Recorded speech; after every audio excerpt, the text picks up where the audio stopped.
Boa tarde aí. Como eu estava falando na aula passada, acho que a gente ficou faltando falar algumas coisas, né? Então, nessa aula a gente vai retomar daquele ponto, vai fazer ali aquela revisão, vai avançar mais um pouco na disciplina. A gente está se aproximando aí da metade da disciplina, do curso, né, do conteúdo, e, e agora é o momento de começar a pensar, a ver quem é que vai, quem é que não vai, né? E fazer aí as avaliações, vão começar as avaliações, né? Então, vocês já estão sabendo aí de ficar atento às datas e aos critérios lá para não perder e não se complicar, tá? Então, hoje a aula é calibração de sistemas de medição. A gente falou de unidades de medida, sistema internacional, sistema imperial, conversões, falamos do erro, né? Falamos de sistemas e instrumentos de medida que podem ser considerados a mesma coisa aí, em metrologia, né, para a gente aqui.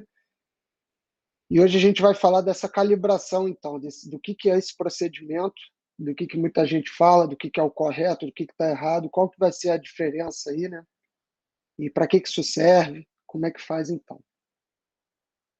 Na aula passada a gente então, tinha falado disso, de sistema, a gente viu que sistema e instrumento de medição é mais ou menos a mesma coisa, e a gente pode ter instrumentos, né, com visores mais rudimentares, mais simples, como é o caso da direita aí, e instrumentos e sistemas mais complexos, como é o caso da esquerda, acoplados aí a um módulo, peço perdão aí,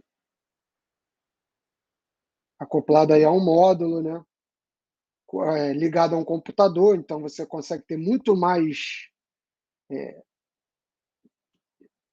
coisas que você pode avaliar e monitorar aí através desse software do que com um simples visor, que você fica um pouco limitado, ainda mais se for analógico. Eu já acabei que tinha mostrado aí sem querer, mas isso foi a tese foi um experimento, tá? Experimento, novamente, a gente pode fazer as contas, as coisas, né? As análises em engenharia de forma analítica, onde você encontra uma expressão matemática e resolve matematicamente através de contas, né? O que vocês estão acostumados. Métodos numéricos, que são métodos utilizados por computadores, porque o número de procedimentos aumenta muito, são repetitivos, então você vai precisar de um computador para executar. Você pode até começar na mão, mas seria inviável fazer.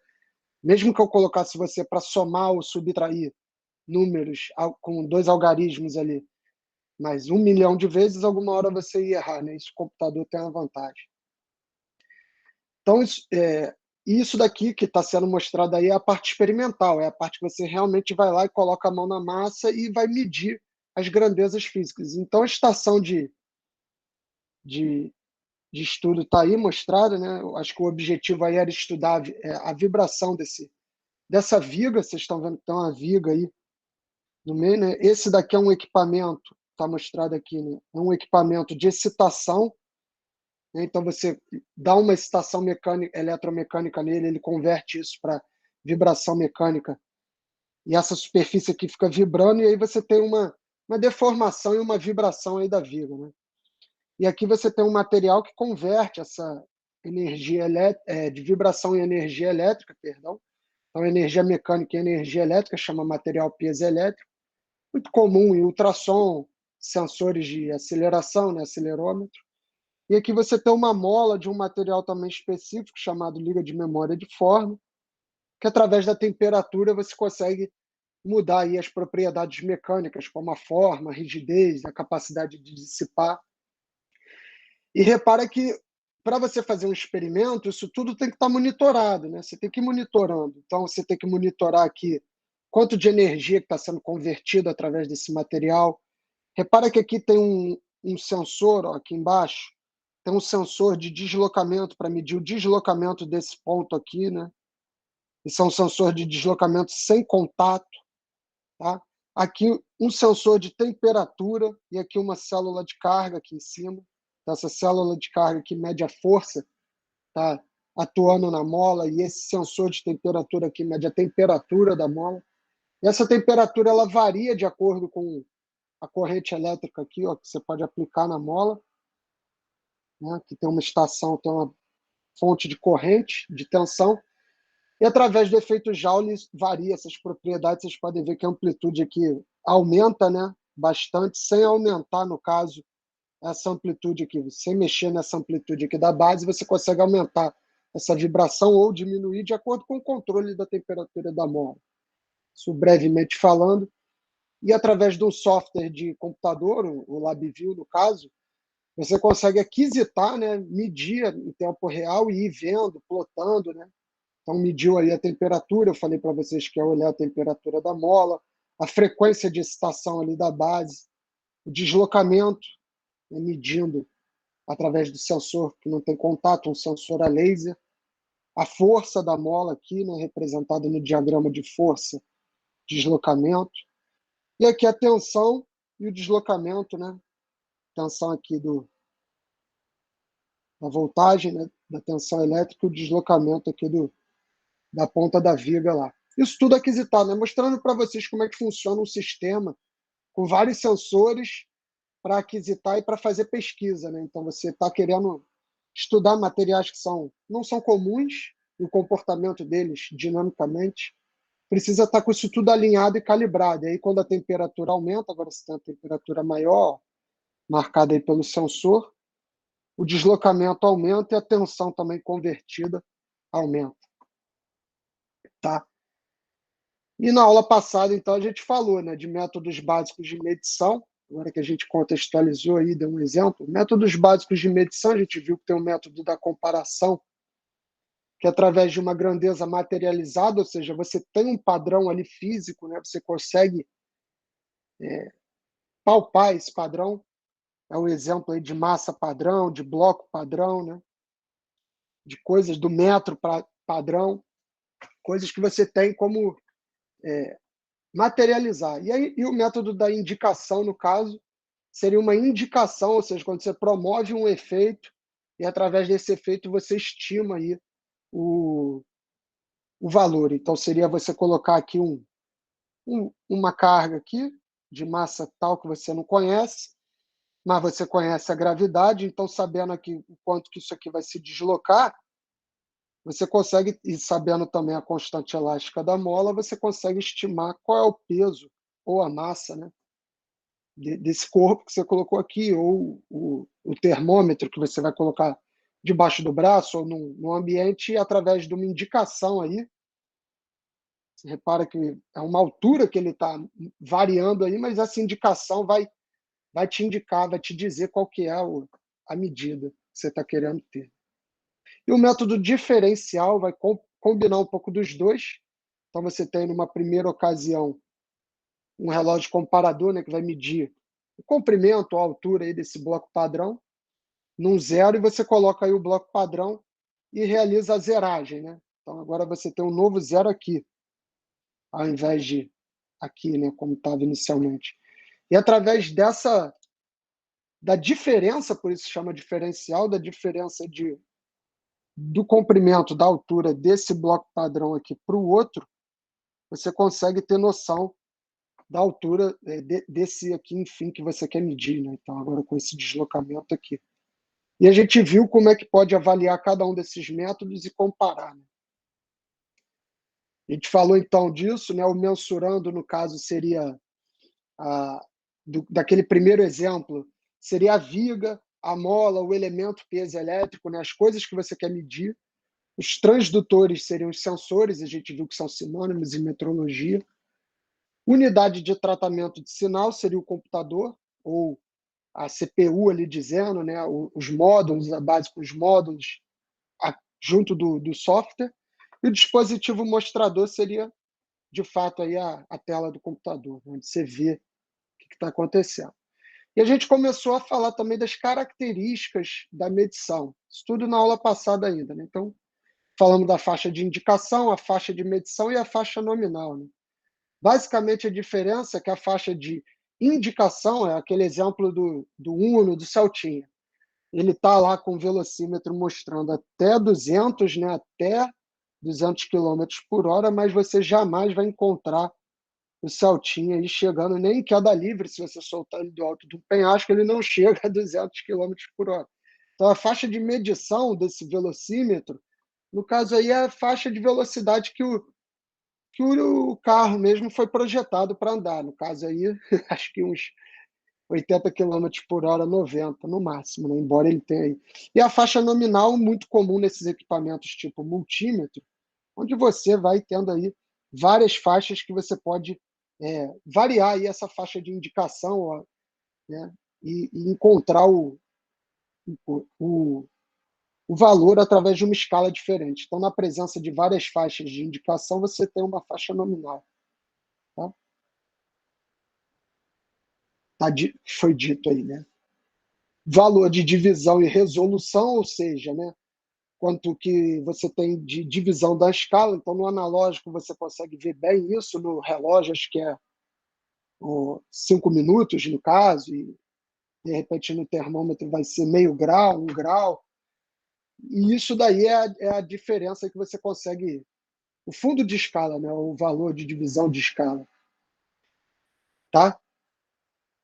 Olha o que eu falei. Então, nos sistemas mostradores digitais, a resolução corresponde ao incremento digital, aquele que a gente viu, né, que você vai incrementando a massa da balança e nada acontece até que uma hora ela pula para 1 grama. Então, esse é o incremento digital. Embora você tenha ali vários, ele pode ir de menos 9,999 até 9,999, o incremento digital é de 1 grama em 1 grama, e essa seria a resolução.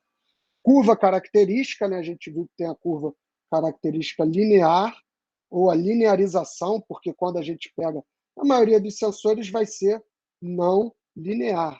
Ou quando você aumenta a faixa de medição, tem um vídeo que eu deixei lá na plataforma indicado, ele mostra direitinho isso, que você consegue medir bem numa faixa, ele está medindo, no caso, acho que a resistência elétrica do circuito, né? Então ele vai lá e, para resistências até 10 ohms, mede muito bem. Conforme você se afasta disso, começa a medir resistências de 1.000 ohms, 5.000 ohms, isso daí vai começando a aumentar o erro, né? E aí ele muda lá, ajusta para medir bem com 1.000 ohms, então mede bem com 1.000, 1.500, 800, e aí começa a errar com 10. Então, o que você faz, às vezes, é linearizar, ou seja, dizer que dentro de uma faixa você consegue medir de forma linear, porque o linear é fácil, né? Você mesmo consegue estimar aí e fica rápido de fazer a conta. Se você fosse ter uma descrição precisa aqui não linear, você teria que implementar essa equação, que pode ser uma parábola, pode ser algo mais complexo. Mas, enfim. A sensibilidade, eu estava vendo no vídeo passado, peço até perdão, a sensibilidade é o coeficiente angular dessa curva, e eu falei, já por cansaço, enfim, distração, eu falei que esse sensor aqui era o mais sensível, mas é óbvio que não, né? Esse aqui tem um coeficiente angular maior, se a gente chamar esse aqui de alfa e beta, alfa seria maior do que beta, então óbvio que esse sensor aqui seria o mais sensível, né? Esse sensor A ou B, o A seria o mais sensível, porque com um incremento menor de força, você tem uma resposta maior de deslocamento. E o que eu tinha falado aí, se essa sensibilidade for não linear, então você vai ter diversos fatores aí diversos valores de sensibilidade linearizando dentro de alguns intervalos, né? Tomando aí a derivada da curva. A gente falou de esterese, está associada à dissipação, né? Essa área aqui dentro da curva pode ser feito por alguma folga, alguma viscosidade, algum amortecimento que tem ali no seu sensor, ou dissipação mesmo, né, de algum tipo de energia na hora que passa do estímulo para a resposta. A esterese é justamente isso, né? Uma energia dissipada que todo sensor vai ter, todo instrumento vai ter, se tiver aí uma certa precisão, dependendo. Tá? Tempo de resposta ao estímulo, a gente também falou na aula passada, então, é o tempo que leva você vai dar uma resposta e o tempo que leva para o sensor ou para o sistema responder e estabilizar, né? Às vezes ele oscila um pouco a resposta, como no exemplo lá da mola, você vai pendurar uma massa aqui, ele vai dar uma oscilada aqui e depois vai parar no ponto de equilíbrio, no novo ponto de equilíbrio. Esse tempo de resposta aí, né, você estabelece uma tolerância, quando ele oscilar, né, a partir de um determinado valor, tantos por cento, alguma coisa, você vai ter aí o tempo de resposta. Vimos isso aí, né, a curva do erro médio, o erro de linearidade, desculpa, erro de linearidade, que é justamente, lembra que eu falei que você tem uma oscilação no erro? O erro ele vai oscilando. Então você traça aí a linha reta, né, que você imagina que você faz uma interpolação linear aí para ter uma linearização dessa curva, e conforme você vai tendo, você vai se afastando, né, as medições, as indicações vão se afastando aí da resposta ideal, que seria essa daqui, a resposta ideal, né? Se o seu sensor fosse perfeito, não tivesse desvio nenhum, isso daí é o que a gente chama de erro de linearidade. Já o erro máximo também pode ser indicado, é que ele compreende aí o erro sistemático, mais o erro aleatório, né? Pode ser indicado pela repetibilidade ou por outros fatores que a gente viu acho que uma ou duas aulas atrás, né? Então você vai ter aí o erro máximo e mínimo, né? Que geralmente é espelhado, se for uma distribuição normal. E agora a gente também entra aqui no novo tema, né? Que é sobre a representação. Isso aqui é mais tranquilo também, seria só a maneira de representar, então você pode representar em termos absolutos, né? Você vai falar do erro, da repetitividade, de alguma grandeza que caracteriza o seu sistema de medição, você pode representar isso em termos diferentes, né? Nesse caso, em termos absolutos, onde você vai dizer na própria unidade do mensurando. Você vai medir ali a tensão de alguma coisa, você tem um erro máximo aí, você pode indicar de que maneira esse erro máximo, essas características do seu sistema, repara, né, aí, através de 0,003 volts, uma unidade mesmo direto, né, 1,5 Kelvin, ou 0,02 milímetros, você tem direto na unidade do próprio mensurando, ou mensurado, né? Já a representação em termos relativos, você vai colocar um percentual de alguma coisa, pode ser do valor verdadeiro ou do valor, geralmente é do valor de final de escala, né, do fundo de escala. Então você tem lá, você mede de 0 a 100, indo de 1 em 1. Então você vai dizer 1% de uma unidade que vai de 0 a 100, né, lá do seu fundo de escala, ou 0,1% do valor de fundo de escala, né? Então isso daí é mais utilizado em voltímetro, amperímetro, né?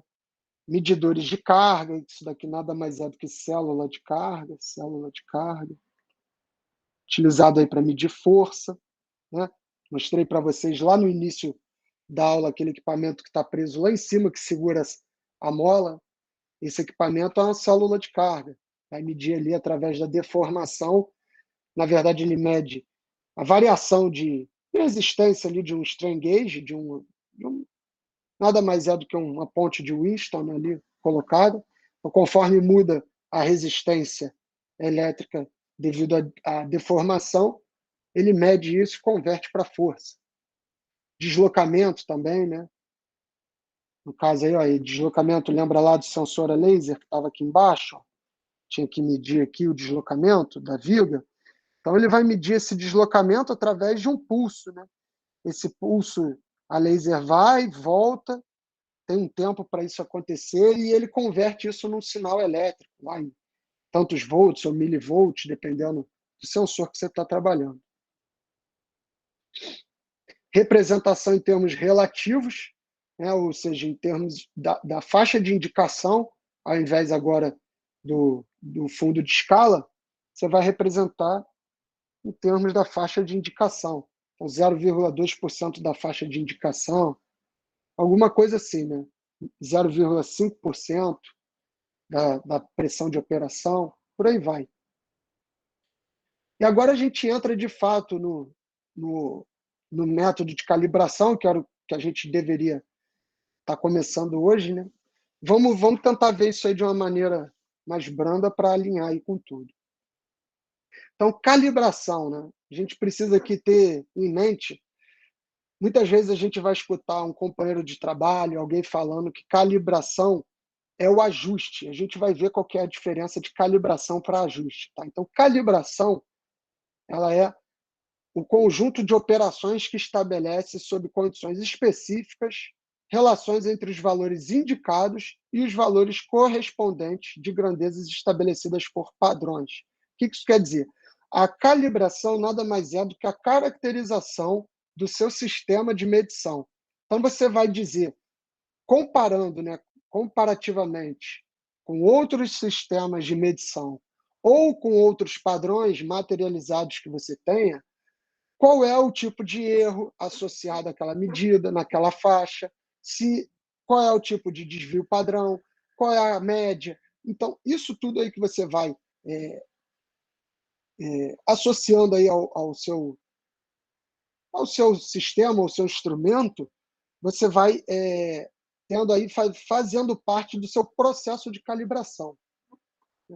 Isso tudo aí pode estar dentro disso, né, fazendo parte do processo, valor do mensurado, correções a serem aplicadas, comportamentos em condições específicas, porque, repara bem, um bloco padrão, quando você olha ele parece sempre igual, mas qualquer coisinha ali, ele é muito sensível, então, às vezes, variou um pouco, 5 graus, né? Você testou ele no inverno, aqui no Rio de Janeiro, testou no verão, se você fizer isso na Europa, a variação é maior ainda. E repara que as regras têm que valer para o mundo inteiro.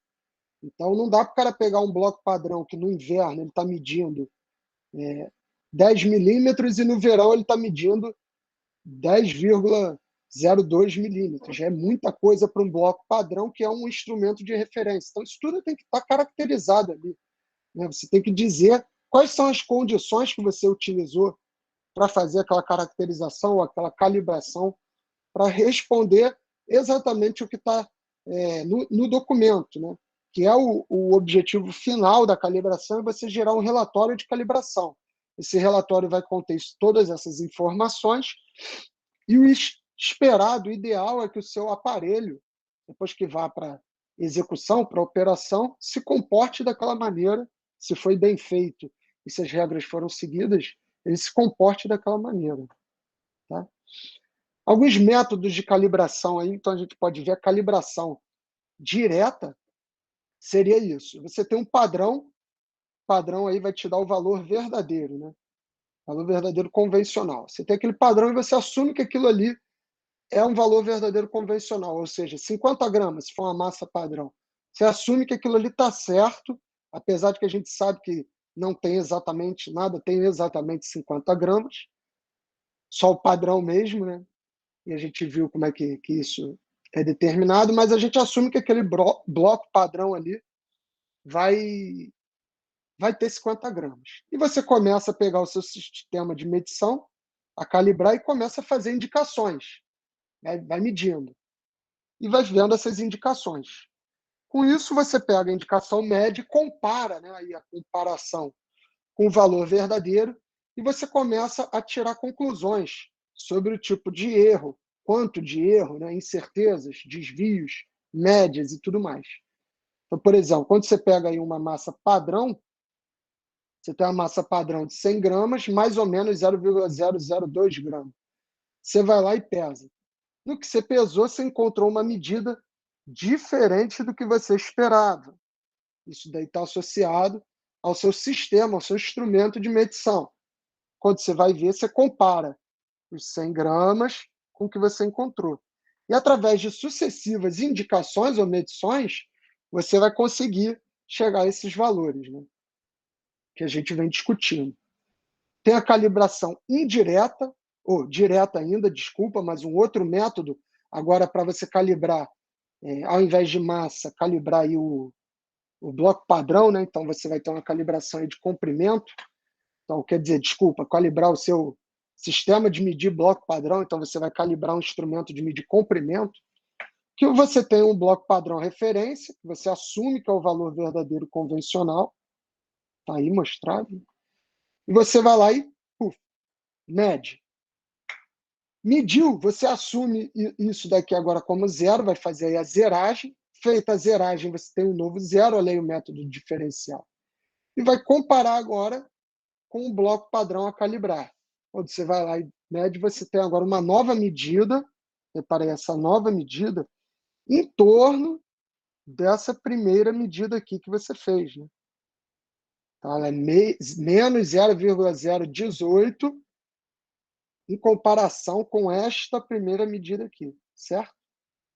Também é uma calibração direta, porque ambos os casos, repara, nesse caso aqui, deixa eu voltar, nesse caso aqui, né, você tem uma medida materializada, ou seja, você consegue apalpar o padrão, no caso, né, a massa padrão aí, o bloco padrão, nesse outro caso aqui, né?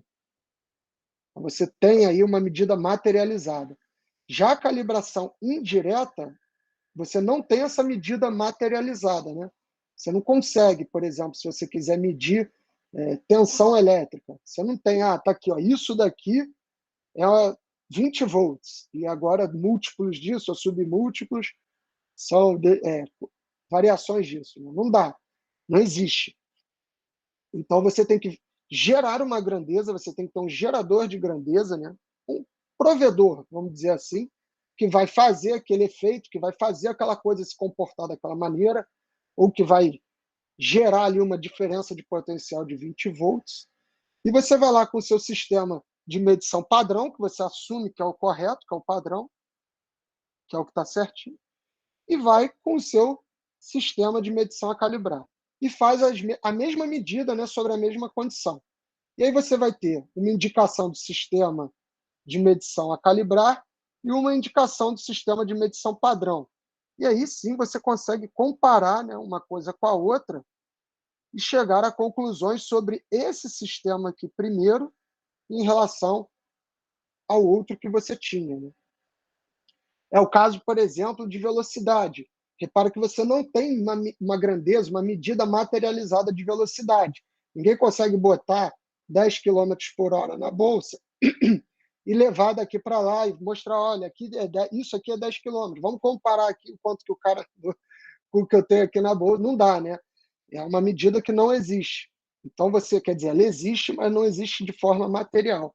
Então, você tem que ir lá, o velocímetro do carro que você quer calibrar, mais um outro, né, instrumento que você imagina que está correto. Então, esse daqui seria o padrão. Né? Esse daqui seria o instrumento padrão. Quando você vai lá e faz a mede, né, corre e tal, e mantém o carro, de preferência, numa reta, para não ter muita instabilidade aí, mantém o carro, você vai ver que vai ter uma diferença. E essa diferença aí, através de, né, sucessivas medidas, você consegue indicar média, desvio padrão, e aqueles e ir calibrando, né, e tendo noção do erro, do tipo de erro linear, do tipo de erro máximo, quanto é que tem, quanto é que está associado. Feito isso, você tem, né, se você tiver, então, um instrumento calibrado, você consegue saber, agora, com a calibração, você consegue saber como que ele vai se comportar. Né? Então, você colocou ele lá para medir, beleza, ele mediu, te deu lá um resultado. Esse resultado tem erro, tem isso, tem aquilo, tal, tal, tal. Você consegue saber tudo isso através do relatório de calibração. Então, a gente vai entrar aqui para ver, ó, verificação, ajuste e regulagem. Tá? Qual que é a diferença desses três? E o ajuste aí, acho que é a parte mais importante, porque a gente comete esse erro de confundir o ajuste com a regulagem. Então, a gente pode ver aí, em livro é mais difícil, né? Porque o livro passa por revisão, passa por um monte de coisa. Mas vídeos no YouTube, você consegue encontrar alguns onde a pessoa talvez confunda, e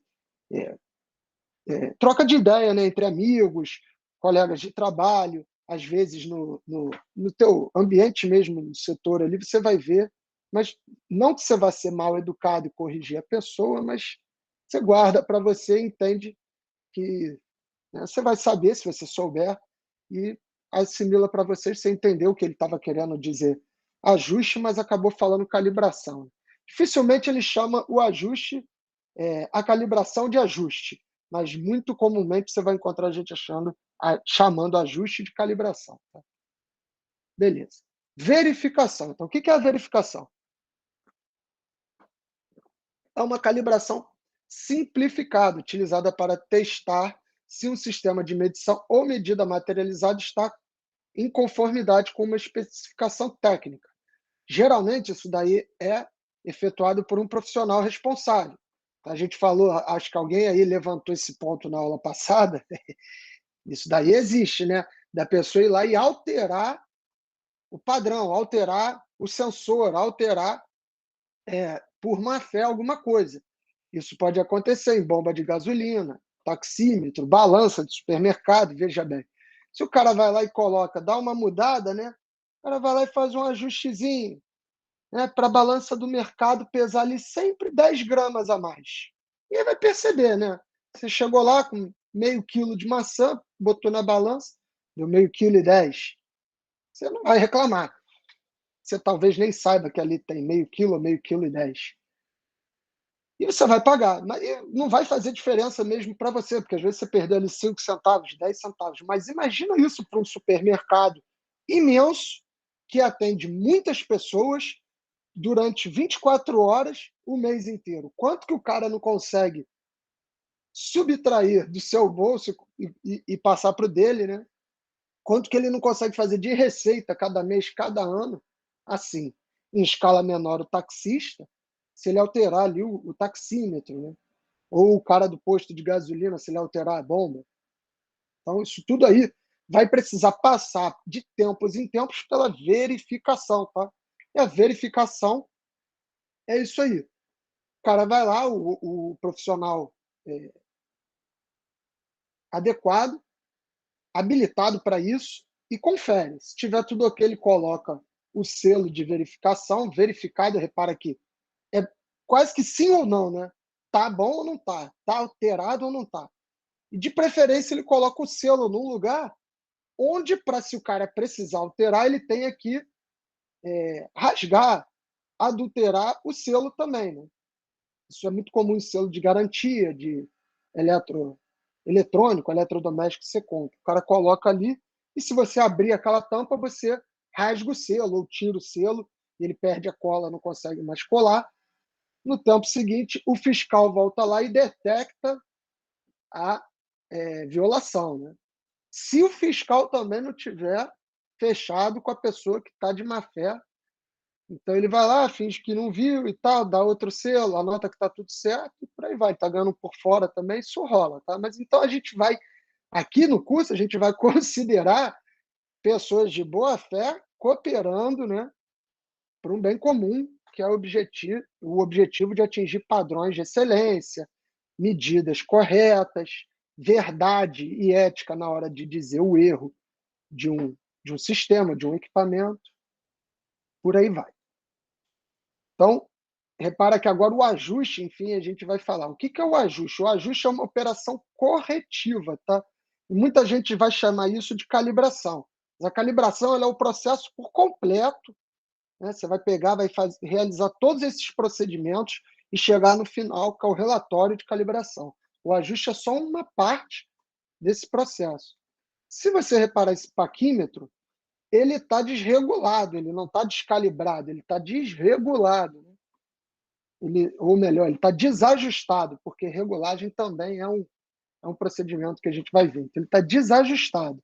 O zero dele não coincide com o zero da escala. Então, você já sai aí praticamente de 1.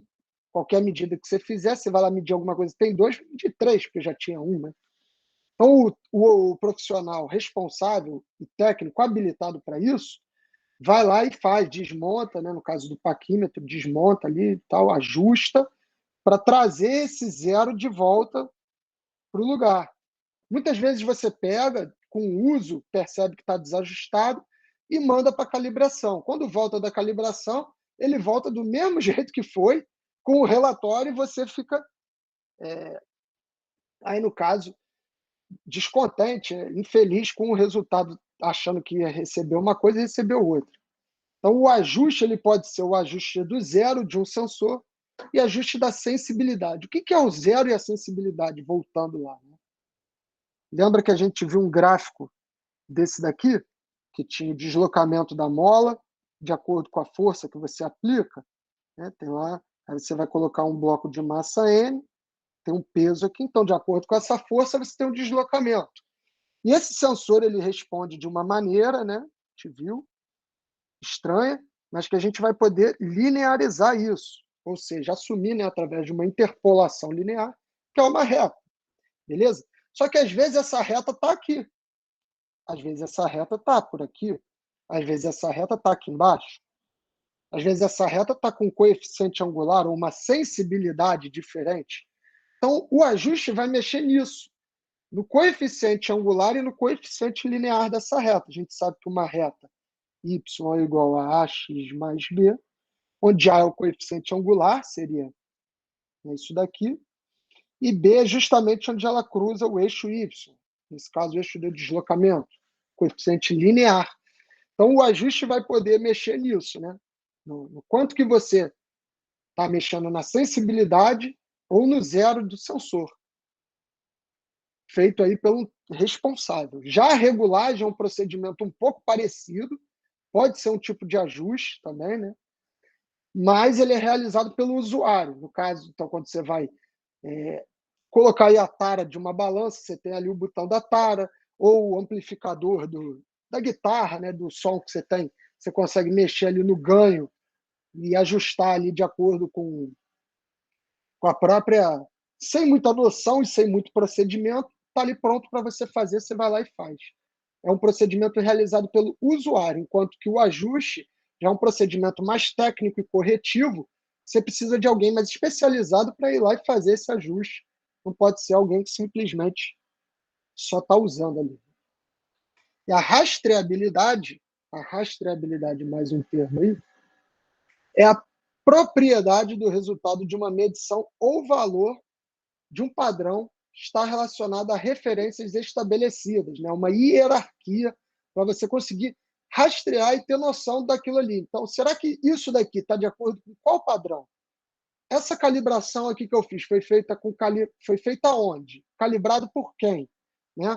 Tem um certo valor, é claro. Se você levar no Instituto de Medidas e Padrões Internacionais, o BIPM, isso daí tem, claro que eles vão ter uma precisão e um critério muito diferente de se for feito no chão de fábrica ali da indústria, diferente de se for feito numa universidade, que tem, né? As universidades têm laboratórios, as indústrias, as empresas, até por questão de qualidade própria, ela nem é uma empresa que testa, mas ela tem um setor de teste dela, né, para conferir se o que ela está produzindo, se o que está chegando para ela está de acordo com o esperado. Né? Você compra lá o sensor, pagou pela calibração dele, vem lá. Então está dizendo aquele erro, você vai testar para ver se aquilo ali está correto com o que veio. Né? E isso daí está mostrado através da rastreabilidade. Então, aqui no soldado mais raso, na base da pirâmide, você tem a indústria e outros setores, como universidades, fábricas. Você tem ensaios aqui realizados, né, por laboratórios credenciados ou acreditados, né, podemos dizer assim. A calibração feita aí em padrões de referência em laboratórios com uma patente aí mais elevada. Institutos nacionais de metrologia, né? Aí já é o Inmetro, no caso do Brasil, cada país vai ter um. Você pode associar um a cada um, mas no Brasil o conhecido e que regula as nossas regras são o Inmetro, é o Inmetro. Padrões internacionais aqui no topo da pirâmide, e o SI absoluto, né, o sistema internacional, ninguém discute. Então, o sistema internacional é aquilo ali que está lá. A partir disso, vai descendo, né, conforme o critério aí, conforme a confiabilidade dos testes e da capacidade de realizar e dizer, estabelecer essas dúvidas e incertezas. Né?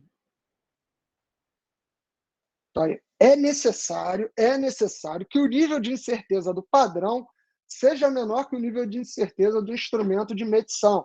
Você vai medir um negócio lá. Se você tem um padrão que varia mais ou que tem uma incerteza maior do que o seu instrumento de medição, você não vai conseguir medir nada, você só vai ver incertezas e erros. Então, denomina-se incerteza expandida a faixa de dúvidas associada ao valor verdadeiro. Quando você tem lá, lembra que a gente viu uma massa padrão lá de 100 gramas, né? Estava assim, mais ou menos, acho que era isso, 0,2 gramas. Isso daqui é a incerteza expandida, né, do bloco padrão, se esse aqui for o bloco padrão. Aí, se você tiver um bloco de referência, você vai ter incerteza do bloco de referência. Tá? E essa boa relação ela é obtida quando você tem mas no mínimo, uma relação aí de 10. Então, a incerteza, né, a incerteza expandida, ou incerteza do seu padrão, tem que ser pelo menos 1/10 da sua incerteza que você quer calibrar, do instrumento que você quer calibrar. Né? Então, isso daí pode ser maior, pode ser 100, pode ser 1000. Conforme isso aqui vai aumentando, vai ficando mais difícil. Você vai precisando de um equipamento mais preciso e que vai mais adentro nas casas decimais aí de indicação, mas com certeza você vai tendo mais precisão aí nos seus resultados, tá? E, por fim, o certificado de calibração. O certificado de calibração é o que a gente é o resultado final desse procedimento, né? Então, é um documento, um relatório aí que a gente vai ver, que vai conter todas essas informações: data, quantidade de medidas realizadas, qual o erro, qual o desvio, né? O que foi visto, quem realizou, quem aprovou, onde foi feito, quais são as condições que isso foi realizado. Isso tudo é muito importante. Vai indicar isso daí, média, desvio, padrões, variações, incertezas, de um instrumento ou um sistema de medição. Então, você não vai fazer isso você não vai calibrar ou ter um certificado de calibração de um laboratório, de uma pessoa, de um operador. Você vai ter de um instrumento ou de um sistema de medição. E o intervalo de calibração, finalmente aí, é isso, né? Quando você vai lá e calibra. Então, você calibrou, por exemplo, um bloco padrão, um micrômetro, né? Pode ser uma grandeza materializada, pode ser um instrumento, como a balança.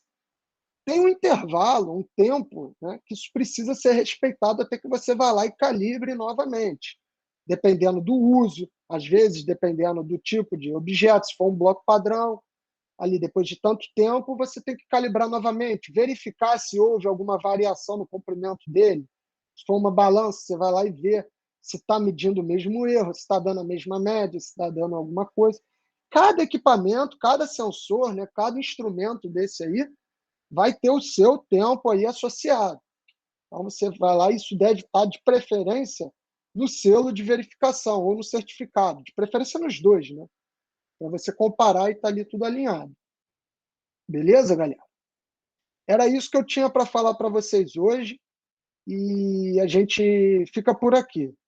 Na aula que vem a gente dá continuidade e agora eu passo a palavra a vocês, se alguém quiser falar alguma coisa, se alguém quiser fazer algum comentário, fica à vontade, tá? Tudo tranquilo, professor. Beleza, Sam.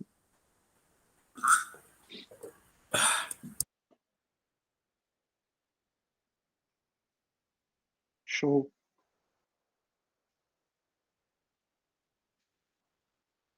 De alguma coisa, o café tá muito bom, tô tomando café assistindo a aula aqui. Beleza. Solzinho voltou, mas tá um ventinho frio. Deu uma melhorada, graças a Deus, nesse feriado aí foi complicado. Tá sim, Bruno, o café tá calibrado. Cafézinho de vovó. Beleza? Ó, galera, o Luca tá sem grupo. Se alguém aí tiver sem grupo ou tiver com um grupo com menos pessoas, podem, entre em contato aí com ele tá falando aí no chat. Vejam com ele, tá? Quem tiver sem grupo aí também, podem se juntar. Se por acaso vocês, na semana que vem aí, não conseguirem ter um grupo, tem que se manifestar, por favor. Não fala, não chega no final e diz que não conseguiu fazer o trabalho porque não tinha grupo. A gente dá um jeito aqui, a gente encaixa em outro grupo, faz um grupo menor, mas não pode São ficar quantas sem falar pessoas nada. por grupo? 4 a 5, Beleza, já então. beleza? E aí, na aula que vem, a gente discute, dá continuidade na matéria e fala um pouco sobre o trabalho. Eu apresento para vocês, vou colocar lá o roteiro, acho que na segunda ou na terça-feira, e na quarta a gente conversa um pouquinho também sobre isso, beleza?